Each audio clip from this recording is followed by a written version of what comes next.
38వ రోజు పత్రిజీ ప్రబోధాలలో నిన్నటి కంటిన్యూ చూద్దాం మాస్టర్స్. సమాజానికి ప్రతి ఒక్క విద్య కావాలి. వంట విద్య కావాలి, ధ్యాన విద్య కావాలి, సంగీత విద్య కావాలి, అన్ని విద్యలు కావాలి. రోడ్డు వేసేవాడు రోడ్డు సరిగా వేయాలి, పరిపాలించేవాడు బాగా పరిపాలించాలి, డ్రైవింగ్ చేసేవాడు బస్సు డ్రైవింగ్ బాగా చేయాలి. ఎవరి వృత్తుల్లో వారికి నైపుణ్యం పెరుగుతుంది. ఎక్స్పీరియన్స్ ద్వారా నైపుణ్యం పెరుగుతూ ఉంటుంది, పెరుగుతూనే ఉండాలి. నాకు ఊరూరా తిరుగుతూ ఉండటంలో నైపుణ్యం పెరిగింది. ఇన్ని సంవత్సరాలు తిరిగాను, ఇప్పుడు ఇంట్లో కూర్చున్నాను. ఇందులో కూడా నైపుణ్యం వస్తుంది. సాధన చేస్తే ఇంట్లో హాయిగా కూర్చోగలం. ఎందుకు కూర్చోలేము? ఏ పని చేసినా అందులో నైపుణ్యం, స్థితప్రజ్ఞత వస్తుంది సాధన ద్వారా. భీష్ముడు అంపశై మీద అన్ని రోజులు ఉన్నాడు. యుద్ధం చివరి వరకు ఎదురు చూస్తూ ఉన్నాడు. ఆయన ఎప్పుడంటే అప్పుడు శరీరం వదిలిపెట్టగలడు. ఆయన అంపశై మీద సాధన చేశాడు. ఎలా ఉండగలను అని చెప్పేసి 18 రోజులు యుద్ధం, 10వ రోజు పడిపోయాడు ఆయన. యుద్ధమంతా అయిపోయేంత వరకు ఆయన అంపశైపోయినే ఉన్నాడు. దానిపైన ఉండగలనా లేదా అని సాధన చేసుకున్నాడు. ఆయన అంపశై మీద ఉండటం ప్రపంచానికి అంతా ఆదర్శమైపోయింది. బాణాలన్నీ గుచ్చుకున్నాయి. ఆ బాణాలన్నీ భూమి మీద ఉన్నాయి. అలాంటి పరిస్థితులు ఆయన బ్రతికి ఉన్నాడు. మనకేం భయం లేదు, మనకేమి బాణాలు గుచ్చుకోలేదు. ఇంట్లో కూర్చున్నాం, మన హాయిగా ఉండలేమా? ఒకసారి అబ్రహం లింకన్ గారిని మీరు ఎవరు ఆదర్శం అని అడిగారట. అప్పుడైనా నాకు నా తండ్రి గారు ఆదర్శం అని చెప్పాడు. ఆయన చెప్పులు కుట్టేవాడు కదా, మరి చెప్పులు కుట్టేవాడు మీకు ఆదర్శం ఏంటి అని అడిగారు. నాయన, ఆయనకు చెప్పులు కుట్టడంలో ఉన్న నైపుణ్యం నేను అమెరికా అధ్యక్షుడైనప్పుడు ఉన్న ఈ నైపుణ్యం కన్నా ఎక్కువ. ఆయన అంత పర్ఫెక్ట్గా చెప్పులు కుట్టేవారు. నేను ప్రెసిడెంట్గా నా జాబ్లో అంత పర్ఫెక్ట్గా లేను అని చెప్పారు. అందుకోసం నాకు మా తండ్రి గారు ఆదర్శము అని చెప్పారు. చూసారా ఎంత బాగుందో ఈ కథ. మనకెవరు ఆదర్శం అంటే ఎవరు వాళ్ళ వృత్తిలో 100% నైపుణ్యం సాధిస్తారో వాళ్ళందరూ మనకు ఆదర్శం. మన వృత్తుల్లో మనం కూడా 100% చేయగలమని ఆ సాధనకు ఉపక్రమించాలి.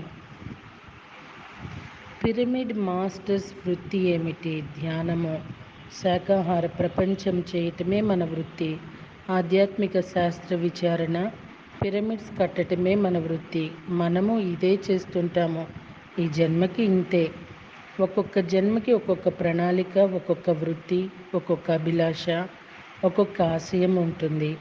ఆ ఆశయ సాధన కోసమే మనం అభ్యాసం చేస్తూ ఉంటాము ఆ జీవితం అంతా. ఆ తల్లికి ఆ పిల్లలకి బాగా చూసుకోవటమే ఆమె జీవిత లక్ష్యం. ఆమె తల్లి పిల్లల పెంపకంలోనే లయమైపోతుంది. ఆమె జన్మ సార్థకమైపోతుంది. ఆమెకు వయోలిన్, తబలా, క్రికెట్ రావక్కర్లేదు. ఆవిడ తన వృత్తిలో తాను సాధన చేసి తన లక్ష్యం సంపాదించుకున్నది. ఒక్కొక్క జన్మలో మనం ఒక్కొక్క విద్యని, ఒక్కొక్క సాధనా క్రమాన్ని పట్టుకుంటాం.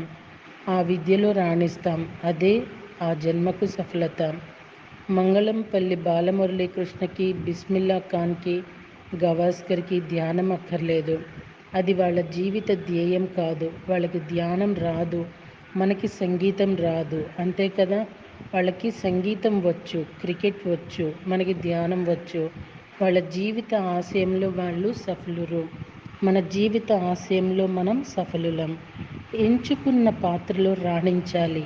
అమితాబ్ బచ్చన్ చక్కగా రాణిస్తాడు యాక్షన్లో. ఆయన ధ్యానం చేయనక్కర్లేదు. ఆయన సినిమాలు చూస్తే మనమంతా ఆనందిస్తాము. ఇక ఎన్టీఆర్, ఏఎన్ఆర్ సినిమాలు చూస్తే సంతోషిస్తాము. ఎందుకంటే అందులో వాళ్ళు నిష్ఠాతులు. ఎన్టీఆర్, ఏఎన్ఆర్, సావిత్రి వస్తున్నారంటే వాళ్ళని చూడటానికి ఇష్టంగా వెళ్తాము. 1956లో బోధనలో సువర్ణ సుందరి సినిమా 100 రోజులు ఆడినప్పుడు ఆ అక్కినేని నాగేశ్వరరావు గారు, అంజలీదేవి గారు, ఆదినారాయణరావు గారు వచ్చినప్పుడు మేమంతా చూడాలని వెళ్ళాము. అక్కినేని నాగేశ్వరరావు గారు ఏం చేశారు? ఆయన సాధన చేసి ఆ యాక్షన్లో రాణించారు. ఆయన దేవదాస్ సినిమా చూస్తే ఎంత బాగుంటుందో. మాయాబజార్లో అభిమన్యుగా వేసినప్పుడు ఎంత బాగా వేశారో. మనం ఎంచుకున్న ఆశయం ఏంటి, లక్ష్యం ఏంటి, అందులో మనం ఏం సాధన చేయాలి? ఆశయాలన్నీ మంచివే. ఏం సాధన చేయాలో అది నువ్వే నిర్ణయించుకోవాలి. మనము పుట్టే ముందు నిర్ణయించుకుంటాము. నేను ఈసారి ఈ ఆశయం కోసం వెళుతున్నాను, అందులో నేను చేయవలసిన సాధన ఏమిటి, ఆ సాధనకి నాకు కావలసిన ఉపకరణాలు ఏమిటి, సామాగ్రి ఏమిటి అని నిర్ణయించుకొని అవన్నీ సమకూర్చుకొని ఇక్కడికి మనం వస్తున్నాము. మన సాధన ముందుకు వెళ్ళేందుకు ఆయా సమయంలో ఆయా మనుషులు తారసపడతారు. వాళ్ళ దగ్గర నుండి సాధనా క్రమం నేర్చుకుంటాము, సాధనకు ఉపక్రమిస్తాము, ముందుకు వెళ్తాము. చేసుకున్నవాడికి చేసుకున్నంత మహదేవ అంటే ఏం చేసుకున్నవాడికి? సాధన చేసుకునేవాడికి ఎంత వస్తుంది? ఆ సాధన చేసుకున్నంత. ధ్యానం చేస్తూ ఉండాలి. చాలామంది ధ్యానం చేస్తుంటారు, నాకు ఇంకా మూడో కన్ను తెచ్చుకోలేదంటారు. అంటే నువ్వు అంత అభ్యాసం చేయలేదయ్యా అని అర్థము. నువ్వు నోట్లో పెట్టుకున్న వేము ఇంకా తీయగా లేదంటే ఏంటి అర్థం? నువ్వు ఇంకా బాగా నమలలేదు. ఇంకా బాగా నములు. అందరికీ వచ్చింది, నీకెందుకు రాదు? నీ నోటిలో అదేమైనా వేరే గుణాన్ని సంతరించుకుంటుందా ఏంటి? అందరికీ నోళ్ళు ఒకటే, అవేమి కూడా ఒకటే, అందరికీ రుచి రావటం కూడా ఒకటే, నమలటము అంతే. సాధనం చేయటంలోనే లోపం. మంగళంపల్లి బాలమురళీకృష్ణ గారికి, లతా మంగేష్కర్ గారికి సంగీతం వచ్చినప్పుడు నాకెందుకు రాదు అంటే వాళ్ళంత సాధన చేశారు, మనం చేయలేదు. మనకు పేకాట్లో సాధన ఉంది, రాత్రి పగలు పేకాడడం. మనం రాత్రి పేకాట ఆడుతున్నప్పుడు వాళ్ళు మరి రాత్రంతా సాధన చేశారు. సంగీతం సాధన, ధ్యాన సాధన, అందులో రాణించారు. చేసుకున్న వాడికి చేసుకున్నంత మహదేవ. మూడో కన్ను వచ్చేంత వరకు మనము సాధన చేయాలి. ఒక చిన్న కథ చెప్తాను. ఒక ఆయన ధ్యాన సాధనకు ఉపక్రమించాడు.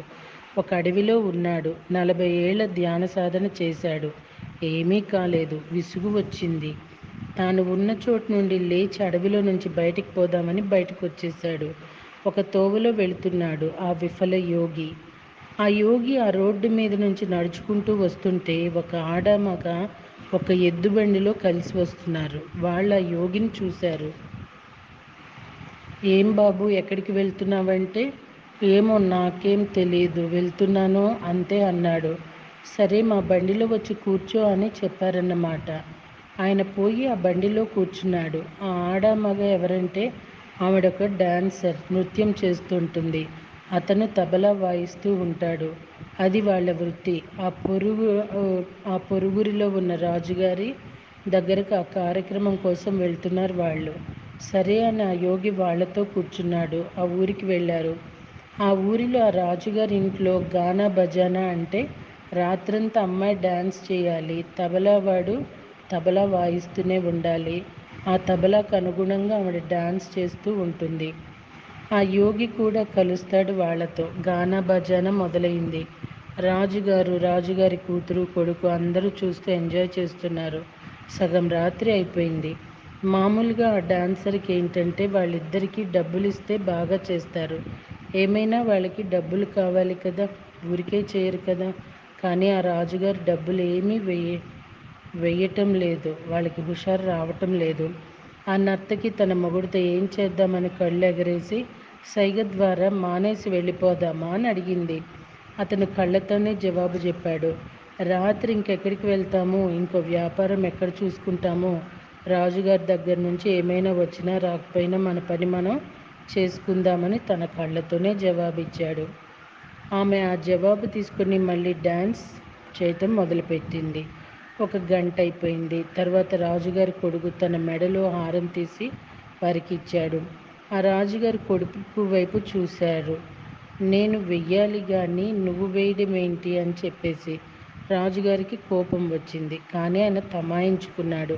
ఆ నర్తకి బాగా డాన్స్ చేస్తుంది, ఇప్పుడు నా కోపం ఏంటి అని చెప్పేసి. ఇంతలో రాజుగారు అమ్మాయి గారు కూడా ఆమె మెడలో నుంచి హారం తీసి వారికి ఇచ్చింది. అప్పుడు రాజుగారికి తిక్క రేగింది. డ్యాన్స్ ఆపేయమన్నాడు. అంతే, ఆ కార్యక్రమం ఆపేశారు. ఇదంతా ఆ యోగి గమనిస్తూ ఉన్నాడు. రాజు కొడుకుని అడిగాడు, ఏమయ్యా నీకెందుకు అంత కండకావరం, నేను వెయ్యాల్సింది నువ్వెందుకు వేస్తున్నావని. అంటే రాజుగారి అహం దెబ్బతింది. అహం ముందు కొడుకు లేడు, కూతురు లేదు, అది మనందరికీ తెలుసు. అప్పుడు కొడుకు అంటాడు, అయ్యా తండ్రి గారు, ఈవేళ రాత్రి మిమ్మల్ని మర్డర్ చేయటానికి నిశ్చయించుకున్నాను. ఎందుకంటే నా చెల్లి ఇంకొకరితో వెళ్ళిపోవటానికి రెడీ అయ్యింది. నువ్వేమో పెళ్ళికి ఒప్పుకోవు. నిన్ను చంపితే నా చెల్లి బాగుంటుందని నేను అనుకుంటున్నాను. ఈవేళ రాత్రికి ముహూర్తం పెట్టాను. ఇంతలో ఈ డ్యాన్స్ అమ్మాయి కళ్ళతో అడగటం, వాడి కళ్ళతో డబ్బులు వచ్చినా రాకపోయినా కొనసాగించాలని జవాబు చెప్పటం చూశాను. నేను కూడా మర్డర్ చేయటం ఒకరోజు వాయిదా వేసుకున్నాను. అంతకుముందు టెన్షన్గా ఉన్నాను. నిన్ను ఎప్పుడు చంపుదామని చెప్పేసి అన్నాడు. అప్పుడు రాజు నన్నే చంపుతారా అని కూతురు వైపు చూశాడు. అప్పుడు కూతురు, నేను ఈవేళ రాత్రికి ఆ మంత్రి గారి కొడుకుతో వెళ్ళిపోవటానికి నేను రెడీ అయ్యాను. కానీ ఈ డ్యాన్స్ ప్రోగ్రాంలో వచ్చి కూర్చున్నాను. నాకు టైం అయిపోయింది. మంత్రి గారి కొడుకు అక్కడ వెయిట్ చేస్తున్నాడు. నేను వెళ్ళిపోవాలి. కానీ ఇంతలో ఆమె కళ్ళతో అడగటం, ఆయన కళ్ళతో జవాబు చెప్పటం చూశాను. కనుక నేను కూడా రేపు రాత్రి వెళ్ళిపోదామని పోస్ట్పోన్ చేసుకున్నాను. నాకు కూడా హాయిగా ఉంది. నా హారం తీసి వారికి ఇచ్చాను అని చెప్పింది ఆ రాజుగారి కూతురు. అలా ఎవరి దృష్టి నుంచి వాళ్ళు చూశారు. అప్పుడు రాజుగారికి గుండెలో రాయి పడింది. ఓ అబ్బో, ఈవేళ నా చావుని నేను తప్పించుకున్నానని చెప్పేసి రాజుకి ఆ విషయం తెలిసినప్పుడు, తల్లి నీ ఇష్టం వచ్చిన వాడికి నీ పెళ్లి చేసుకో, నాకేం అభ్యంతరం లేదని ఆ కూతురుతో చెప్తాడు. చావు వచ్చినప్పుడు అన్నీ ఒప్పేసుకుంటాము, అన్ని వరాలు ఇచ్చేస్తాము. అప్పుడు ఆ రాజు, నేను చావు నుంచి తప్పించుకున్నాను అమ్మయ్య, నాకు హాయిగా ఉందని అప్పుడు హారాన్ని తీసి వారికి ఇస్తాడు. ఇదంతా యోగి చూస్తాడు. అరే, 40 ఏళ్ళు నేను ధ్యానం చేశాను కదా, ఇంకా 1 సంవత్సరం చేసి ఉంటే నాకు 3వ కన్ను తెరుచుకొని ఉండేదేమో.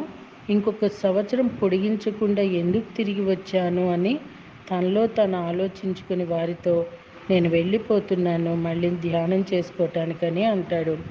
అంటే 40 ఏళ్ళు చేసినా కూడా ధ్యానంలో 3వ కన్ను రాలేదు.